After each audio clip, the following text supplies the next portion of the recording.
1998. We are at the Washington, D.C. Kinder Transport Reunion, Melisa's Hacker and Ruth Knox. Can you spell your name for me, Ruth? Why, of course. Ruth Knox, Knox, is my last name, my surname. And when? Yeah. When, is that your maiden name or your? No, that's my married name. My maiden name, which is also printed on the tags that we wear around here, is Liebermensch.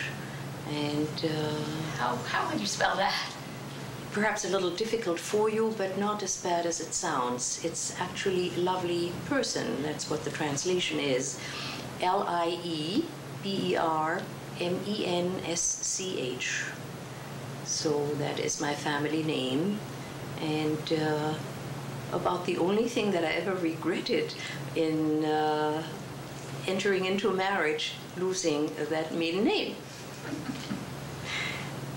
And at one of the, well, it was the get-together of our Mannheim, where I come from, reunion back in 1990, when about close to 200 people attended, plus their spouses or friends or family members, who at the time we were only interested in seeing each other as we had parted as children and knowing each other by our maiden name, of course, exclusive of the men who were then the boys. So that was part of it. And I promised I would send you some material out of the commentary that I had written for the book as one of the participants of the Mannheim reunion, with collections of our experiences, family. Of course, it had to be very consolidated because we were only permitted 2 pages, 2 typewritten pages, because collectively it was sent, or in all the memoirs are now in the Library of Congress in Washington. And when and where were you born? I was born in Mannheim in February of 1925, February 6th to be exact. So that makes me an old lady of 73, which I don't really feel. And what did your parents do? My father was the Religionslehrer, in other words, the teacher of biblical and religious studies, and the cantor. And my mother she had studied singing. Both families on both sides, the paternal and the maternal side, were very musically inclined. And I guess that sort of absolute hearing is something that I inherited, plus the vocal part of it too. And so did my sister. Yes, but of course, lately I just had a bronchial kind of a infection, and that sort of affected my vocal cords or the voice box. That will pass in due time to come. So, and of course I have an older sister by 5 years, whom I'm now going to visit when I go to New York, when I continue my trip from here. And so, did you live in a house or an apartment? No, we lived in an apartment, and it was a very sizable apartment on the Hochparterre, which is the higher. Parterre is actually ground level, but Hochparterre is the slightly elevated area in in Mannheim in those days. And it's remarkable how the first 14 years of my life, which were the formative years, were so, should I say, so well remembered. So the input obviously left its mark. And as we talk about that, it's to me still upsetting. After 60 years practically. Was it separation. Just the 4 of you in your apartment? Yes, the 4 of us, and of course there were grandparents, my grandparents in the same city, and other relatives on my mother's side. My father's side came from Upper Silesia, and he came from Upper Silesia, had studied at the Cantorial and Teacher Seminary in Berlin, and was a young veteran after the war when he was hired to the congregation in Saxony in Plauen. That is actually where my sister was born. And shall we see, that is where my parents lived after they got married for the first 5 years of their marriage, before then moving to Mannheim, where my father had a bigger position, and which he kept, and that's where I was born. And was it a religious home? It was a conservatively religious home, yes. And religion, as a devout believer as he was, and something that was passed on to the children and absorbed, particularly, I would say, more so by myself as the younger of the two of the siblings. And because I always had an interest in history. Was it biblical? Was it? I found it very fascinating as the explanations and the further input was of that particular time at my age, naturally. So there were the Friday night get-togethers around the Shabbos tish, as they say. I guess you understand that? I know some Yiddish. Well, the tish remains the tish in Yiddish and in German.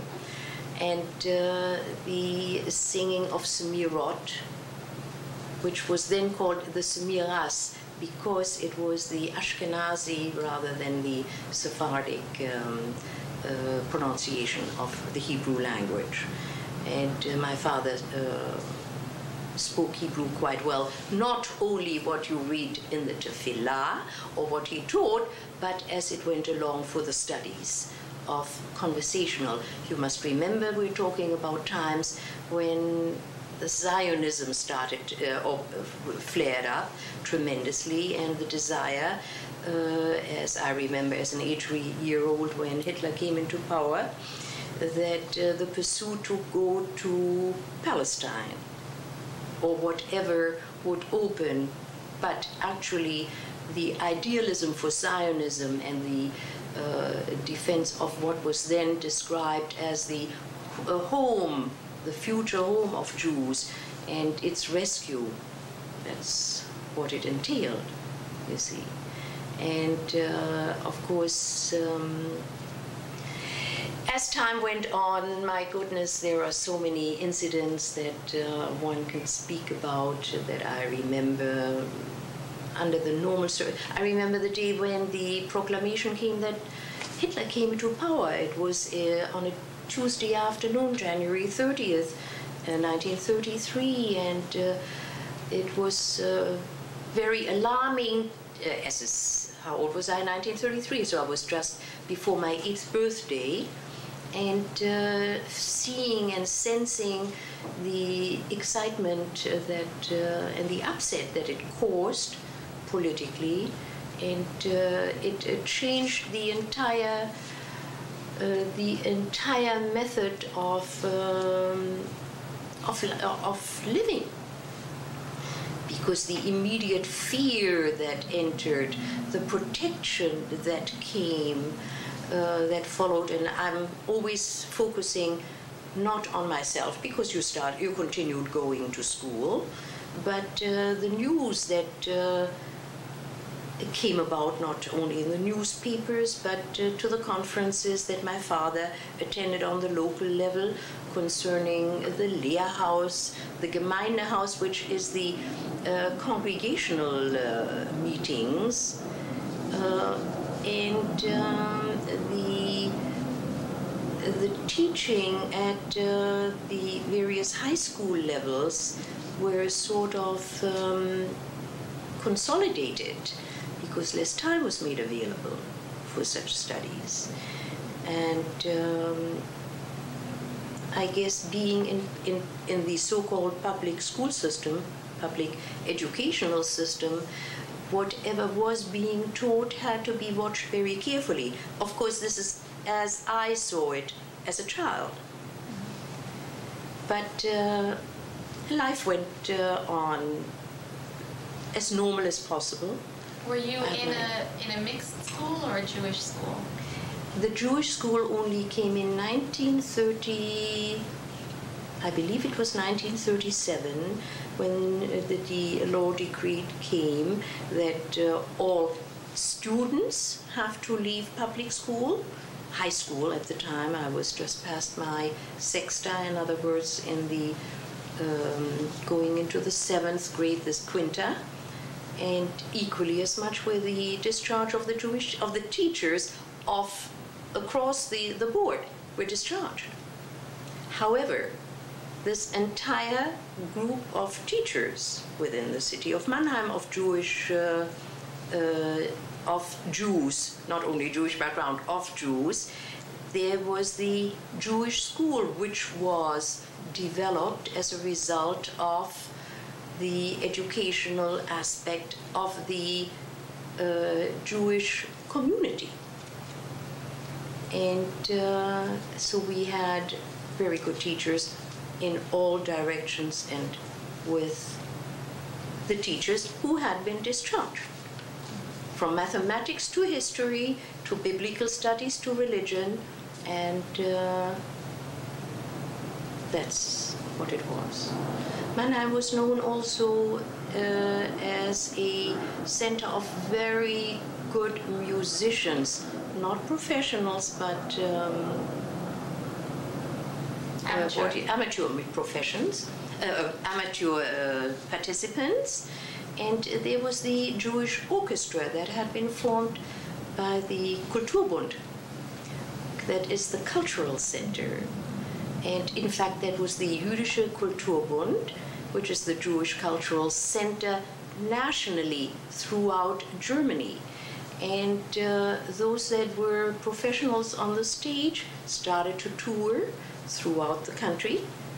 And since Mannheim was a city of, at the time, about 7,000 Jews, that was considered quite a sizable number. And it was one of the larger cities after Berlin, Frankfurt, and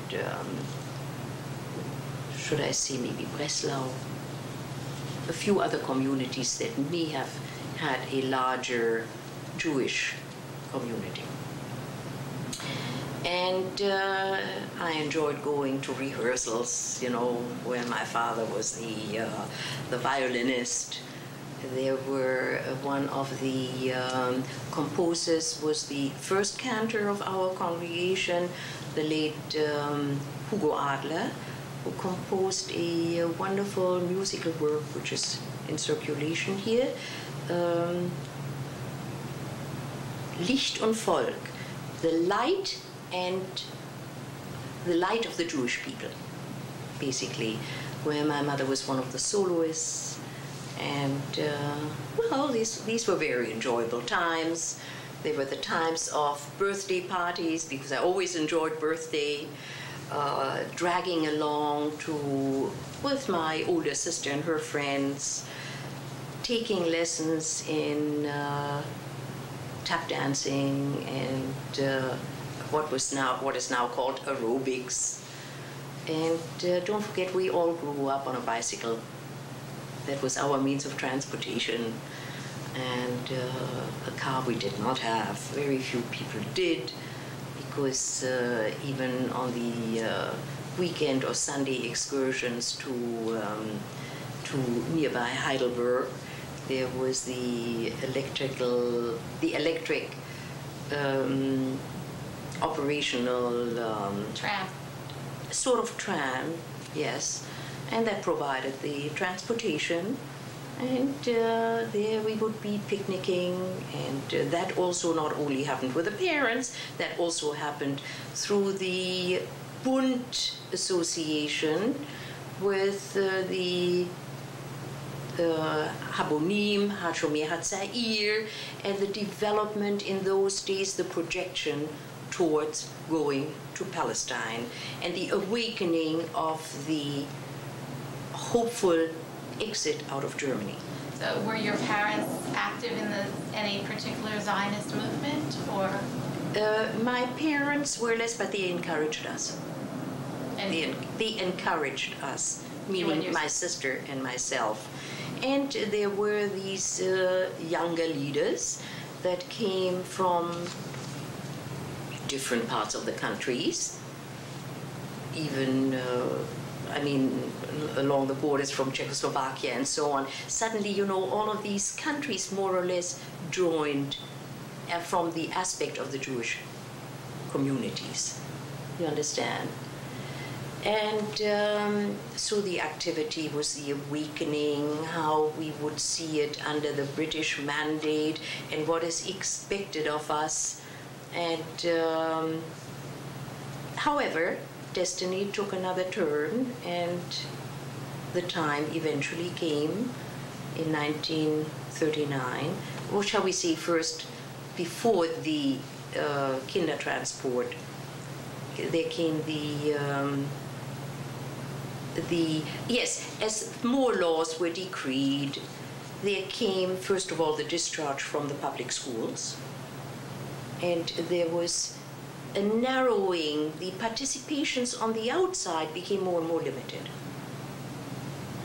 Very upsetting for children who just are not free to move about as they want to. But we had get-togethers through the synagogue. It was a highly respected and regarded institution where we, as the so-called Jugendgruppe, the youth group, felt very comfortable by our young leaders, by the younger rabbis who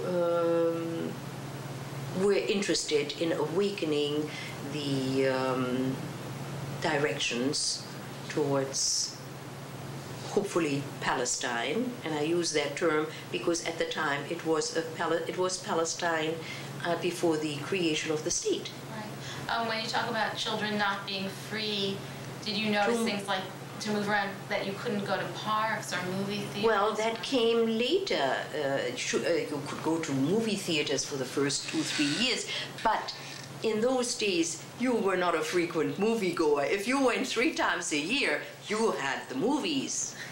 And we were avid radio listeners, and I think that stuck with me to this very day.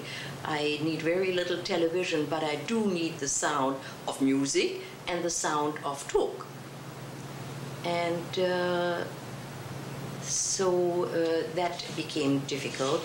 I remember going to the Nationaltheater, the National Theater, for opera presentation. By that time I was 10, 11 years old, and my first opera I ever saw was Aida. Well, I was pretty well equipped in those days because the music was a standard kind of being at home, you understand, reading. When you come from a family of academics, then of course these are the things that are more or less urged, more so than people that grow up with, what should I say, mechanical kind of doings, But and then there were get-togethers. My parents had a quartet, and that frequented from one home every 3 weeks to the other. Now, that had always created a lot of excitement at home, knowing that these friends were coming, and they were all more or less professionals. And every time that I look at the picture, because the first one to depart was the first violinist. He was a physician, and they went to Palestine with their daughters. They were friends and lived in the same neighborhood as we did. And out of the participants of this group, 40% perished. Among them, my father. When you say this group? The group of the quartet participants. of the musical quartet participants. In other words, the cellist died and his wife were deported, and only 2 couples survived, plus my mother, who also came to the United States shortly after my sisters and my arrival back in 1940. She came and fortunately was able to get her visa and had to reroute quickly her departure because she was scheduled out of Antwerp, but that was the time when Hitler invaded Antwerp, and she was able to get passage then through Genoa, Italy, and make it to the United States. And I guess I'm jumping a little bit. Yes. Now we're going back to Mannheim. All right. Mannheim was a city of squares, Quadraten, because surrounded by the ring in the old town. And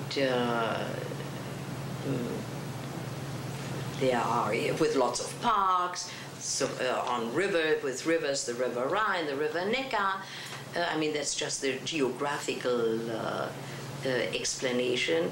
Talking about the Rhine just brings up the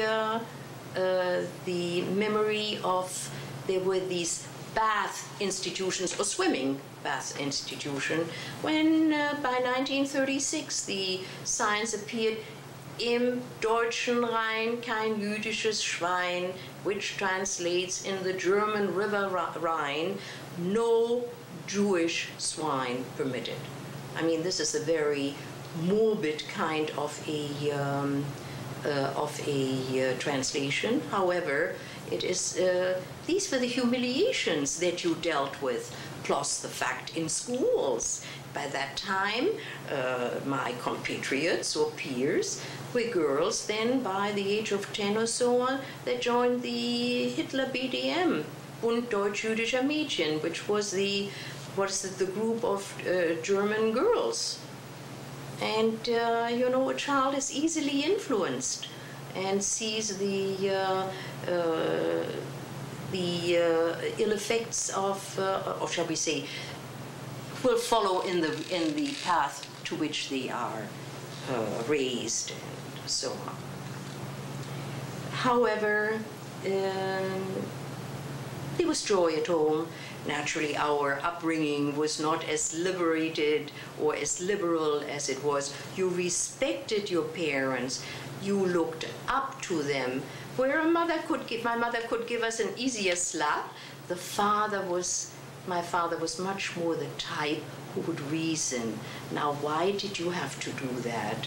And what was your reason behind it? And I think this kind of curiosity is something that developed in me consequently as well. You understand? Well, from here on in.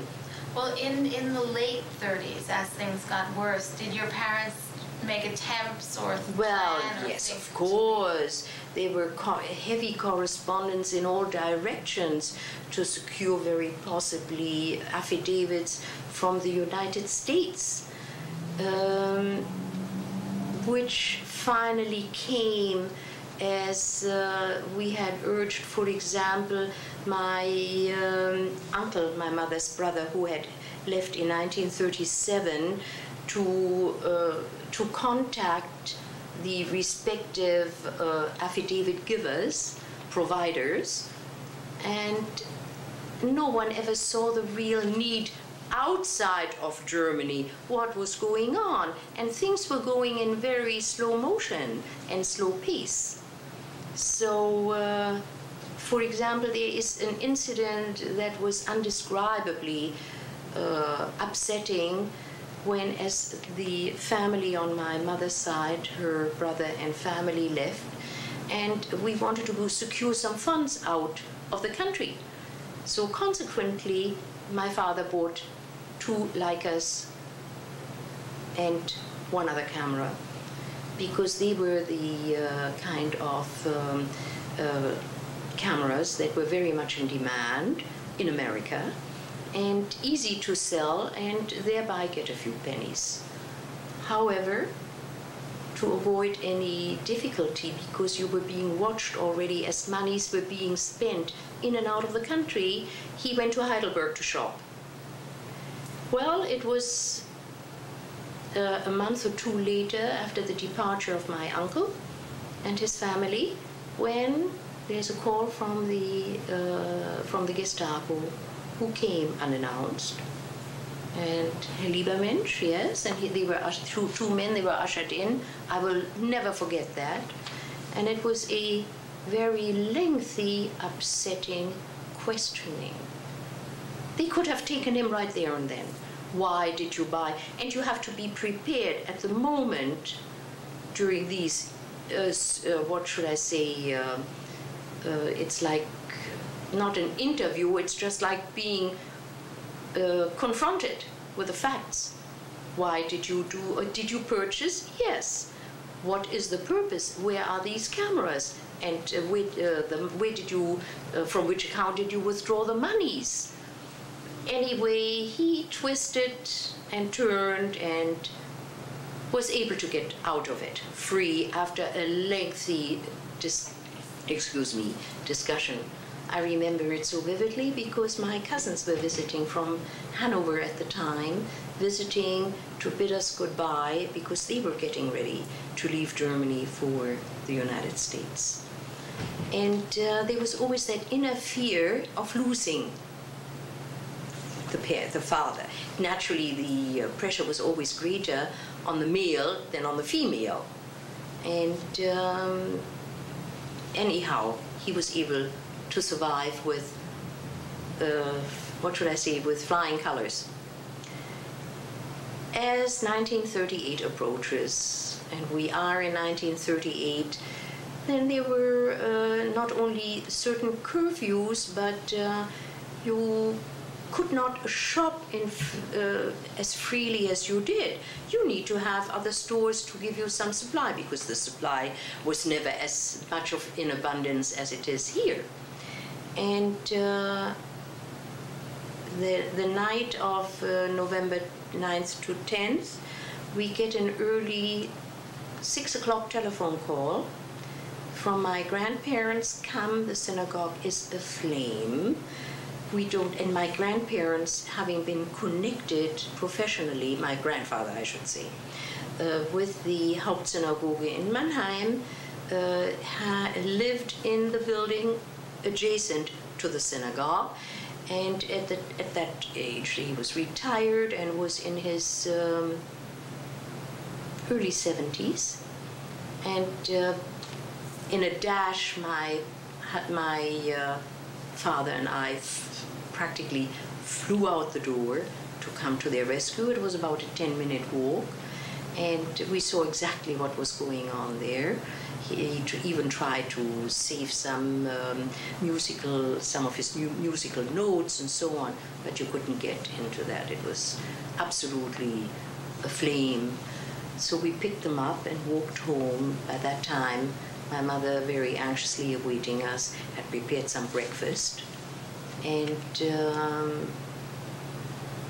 the day went on. It was a very dreary, overcast, cold. November is already cold at that stage in that area, and sitting around trying to catch our breath from the early upset. And when at lunch or dinner, you know, we always ate our main meal at midday, and I'll never forget, we had spinach that day with some eggs, when suddenly we hear the young protesters coming, ringing the doorbells, storming into the apartment. My father had hidden in the back. We were sitting. The first thing that happened was they took the bowl of spinach. I see it always at the ceiling. Anyway, and they rounded up, opened the windows, took all the books. He had an extensive library of literature in Hebrew, of course German, some French, because he studied in a lot of musical books. and because he looked also for manuscripts very often. And out the window and outside were these other gangsters who just lit a match to set it ablaze. There were at least, that I remember distinctly, 3 of the Jewish homes on Kirchenstraße where we lived that were ablaze. However, much more important was they found my father in the back bedroom and dragged him out together with my grandfather. And that was so upsetting. I mean, I see these actions. After 60 years, you can't even talk about it. And because it instills a fear, because there is the one you love, you don't want to lose him, you need him. He's the guidance, he's the provider, he's just everything that you imagine. Anyhow, and my sister was in Cologne, she was studying for her nursing degree. And we phoned her, and she was under the same condition, because this had gone through the entire, it had spread through all the Jewish communities. Some people, fortunately, were able to escape, at least being taken into custody. And Mother and I then went down to the police precinct, pleading for the release, because at that time they were assembling all the men. And the only thing we did manage to get my grandfather back at the time. For the younger men, such as my father's age, it was not possible. Anyway, we came home very exhausted, very disturbed, to say the least, with beating hearts. What can we do from that moment on? How can one get a release? He ended up in Dachau for 4 weeks. He did write various postal cards, not praising, but writing facts and signing off this message from your Papa Ozer. And Ozer meant it's contradictory, whatever the message. It was like a secret code. Fortunately, after 4 weeks, he was released and appeared that Friday morning, 7 o'clock in the morning, I hear the bell still ringing, and practically frozen. These people stood at attention half of the night sometimes. It was very, very crucial. Many did not return. Some were released earlier, some were kept longer, and it was just such joy. However, his spirit had been partially broken, I would say. Nevertheless, he was a man of optimism in the long run, and just hoped that we were all registered at that point for the quota for immigration to the United States. There was no opening to Palestine when he was involved with the Jewish what should I say, with the National Jüdische Hilfe, that's what it was, the Jewish assistance, now it comes. The Jewish assistance towards the children. And my sister was fortunate enough to get assigned to a position in Oldham, England, Oldham, Lancashire, England, as a student nurse. And her consent and visa to England as a transit visa came in March, April. And mine came just about a week when the notification came, we gotta get ready. And I had 1 week for preparation, not only preparation physically in getting the suitcases and wardrobes ready. Wardrobe is a broad word at that point. However, and your children who are developing at an age where I didn't realize a year later nothing would fit anymore. And that was the time that I so vividly remember, and that was in May of 1939, when my parents accompanied. My father had made arrangements, and you couldn't get into a hotel, but there were Jewish families that gave the sort of bed and breakfast at that time, and to escort me to the time when I would be leaving from Frankfurt. And so we spent that night together yet in Frankfurt with luggage and all, and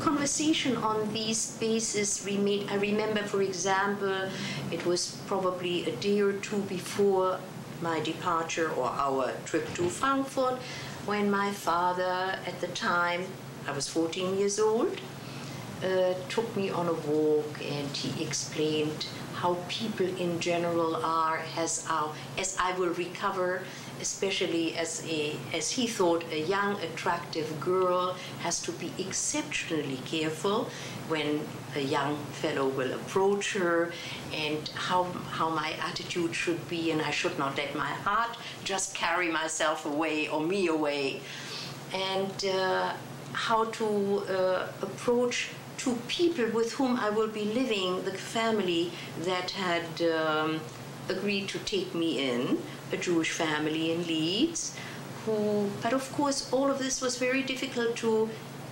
visualize, because when you will have the protection of your children, of your parents, then you have different kind of concepts until you're suddenly confronted with reality. Parting was under severe tears. Turning back, I didn't realize it would be the last time for Papa. And however, getting together with these children, meeting new faces, provided a complete new outlook.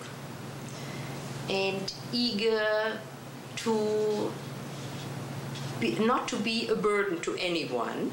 As a youngster, naturally there were a few idiomatic expressions that you knew because you had studied English, you had studied French, but it was limited. And there I remember before crossing the border, the train stopped, which was just before the Dutch border, and I think it was Aachen, if I remember correctly, where then the police and the German, they were not Gestapo, they were SRs, to examine your papers and what are you doing, and looking at you, as a piece of dirt. You don't even deserve to get out. The attitude was a very how can I describe it? Demeaning attitude, that's the way I would describe it. But once this was over, there was an anticipation with anxiety. What is this new life without parents? You're suddenly free, you could do, but are you doing the right thing in your life? By the time we arrived in London, after the boat took us from Van Holland to Harwich, then the boat train from Harwich to London. There I remember the large assembly hall of children, and more or less a lot of these children were called by the people who had picked them up or had been assigned. Well, I had to continue my trip to Leeds. There was no one. These people were working people, and they figured the trip would be provided by, was it Bloomsbury or Woburn House, one of the agencies who took care of the, of the transportation for the children. And I will never forget, the train ride was a 4-hour train ride from London to Leeds. where I admired the countryside, the peacefulness. And in this compartment was a gentleman who had ordered tea and toast with marmalade. And he said, I will order some for you. It was the first time I ever tasted toast in my entire life. And I thought he saved my life because I was so hungry. He was really so compassionate and understanding, and saw for the first time in ditto a refugee girl. And by the time I arrived at the station in Leeds, no one there. And I did manage to take a bus. I had 10 marks, and that was, I don't remember, probably 2 or 3 pounds. I don't know how much the pound's value in exchange was at the time. I did take the bus to the home of another friend from Mannheim who had arrived a week or 2 earlier in Leeds. And she was very helpful. As a matter of fact, we were very close friends in Mannheim, and after 50 years found each other again here. And we have the greatest rapport nowadays. She lives in Los Angeles, and I have visited with her repeatedly. And our reconnection was as if we never had parted. Amazing. She had wiped out a great deal of her young Jewish past as a kid and young teenager, but it did come back to life. And her name was Laura Baron. She married later on a man from England. They had joined the Haganah and were in Palestine at the time after the war. Anyway, we connected, and we had spent some time together. And when that evening the family Davis Levine called for me. A very strange home. They had no children of their own, but living habits, everything was quite different. In a new land, how will they accept me? And I had to work very hard in that house. It was not a happy time for me at all. The work obliging, they took me the following week by car to visit my sister at the Royal Infirmary in Oldham, and that was just embracing for a moment, you know, your own flesh and blood. That what is it? There's nothing better than your own that you can trust. But it was for a very short duration, because the same day we returned. At least it was a flash, it was a hope, it was a resurrection. During that time, we had quite a bit of correspondence with my parents.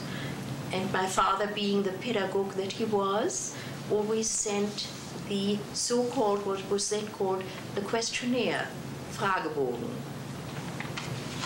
on a plain sheet of paper that was folded, where his questions were on one side, and we had to answer. No, there were 3 pages, one for Ruth, first Hannah, the older one, and Ruth at the end. And that went on, and he was interested to know how people accept you. How do you do in school? How can you follow with the language? What are they teaching you? How can you manage? Is there homework? What do you have to describe? The typical pedagogic questions that come up. And there's no sense in going into further details, because that is perhaps too trivial, not for me, but in the report. Until the outbreak, as the time went on, and and my parents reported how they think of us at night when they go to bed, to include their children in the prayer of meeting, in always the hope, Hatikva. That is the translation into Hebrew. I guess you know that too. Did they tell you, did they have to move apartments or? No. Now, that was still okay. Let me switch back now to what I have there. That was now 39. And, well, of course, they were on rations then. Going out at night had been closed off. My father, by that time the rabbi had left, the cantor, a lot of people had left. But he took on he was appointed to take on the rabbinical, the theologian for the congregation. And within the congregational office, schools had been closed. There were occasional meetings where children, the younger ones, were still instructed more or less on an individual basis. And so life became really very isolated. And you must also remember that people were not anxious, our own compatriots were not anxious to talk openly. They would not tell you what their prospects of immigration are, because people protected their own skin and they didn't trust anyone. I'm talking now about the Jew amongst the Jews. And he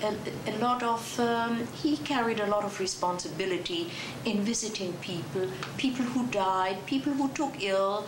There was still the so-called Jüdische Altersheim, the Jewish old age home, which served as a refuge in many ways. Because synagogue had been destroyed, offices had been destroyed, and a lot of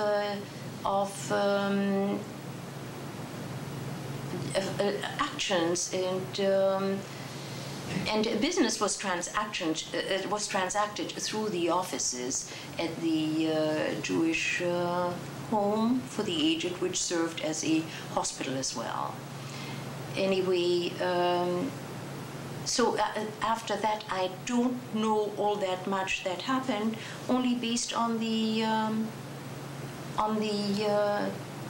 meal that we received until the outbreak of the war that cut off everything. I must also add at this point that we left, when I say we, my sister and I, left Germany equipped with tickets and transfers and all of the paid up tickets for the United States, because we knew it was going to be a transient country, but we didn't know what the future developments would be, neither did anyone else for that matter. As soon as the war broke out, all of these paid passages went down the drain because they had no value anymore. Well, anyway, the war broke out, and we had a very good friend. His name was Wurzweiler. You may even know the Wurzweiler School of Economics. That's part of the Einstein College and so on. Very well known. He gave a big donation at the time. And he channeled the meal between Hannah and myself to my parents and vice versa. So there was still contact because we were at war and there was no way of getting any news. And that is what happened at that time. Oh my God, we're getting close to the end. Yes, the war broke out on the English side, the Leeds side. All of the children from school were evacuated. And we were evacuated into Lincolnshire, one of the areas, I would imagine maybe less than 100 miles away from Leeds, which was Yorkshire. And I lived there with a family they were farmers, out in the open country. It was a wonderful fall because it was September and October. We had to go to school. Ow! Are you all right? Yeah, it was I'm all right. It was frightening. Yeah, it hit. Say that we had a little light bulb explosion, which has interrupted this interview, but we're all alive and well and unhurt. And we hope that Ruth, where are you located now? Where do you live? Where do I live? Yeah. I live in West Palm Beach, Florida. Okay. Well, right. We hope that at some point in the future we can continue this interview. So. I invite you to my home to continue the interview, and I think we have strong outlets that will supply all of This has never happened. happened before. Can you imagine? Okay. Well, don't forget the light has been on for some time. It's true. The previous interviews and so on.